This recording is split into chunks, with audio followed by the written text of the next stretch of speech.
thank the chairman and want to welcome Mr. Schaefer from the Pennsylvania Farm Bureau. Thanks for being here today, and all of you for coming and testifying. I have a statement that I wanted to give related to, but different than the topic here today. Today, the Obama administration released a proposed rule that would dramatically expand the federal jurisdiction over waters and wet areas in the United States, and I'm sure the Pennsylvania Farm Bureau is going to be very interested in seeing how this progresses.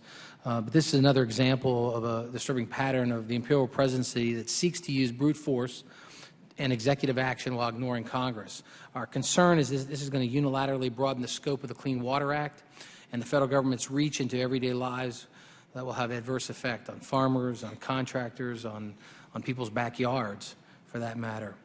It will impact the nation's economy, threaten jobs, invite costly litigation, restrict the rights of landowners, states, local governments to make decisions about their lands. This massive federal jurisdiction grab was the subject of a failed legislation in the 110th and the 111th Congress. Strong bipartisan opposition, I repeat, strong bipartisan opposition prevented those bills from moving forward. Defeated in Congress, now the Obama administration is trying to achieve this federal power expansion through rulemaking.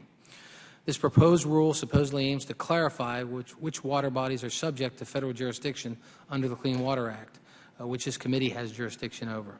But I'm extremely concerned that there are serious flaws with this process. Twice, the Supreme Court has told the agencies that there are limits to the federal jurisdiction under the Clean Water Act, and that they had gone too far in asserting their authority. Now the administration has taken those Supreme Court rulings and cherry-picked discrete language from them in an attempt to gain expanded authority over new waters rather than heeding the directive of the court. It is the responsibility of Congress, not the administration, to define the scope of the jurisdiction under the Clean Water Act. Regulations of this nation's water must be done in a manner that responsibly protects the environment without unnecessary and costly expansion of the federal government. We can continue to protect our waters without unreasonable and burdensome regulations on our small businesses, farmers, and families.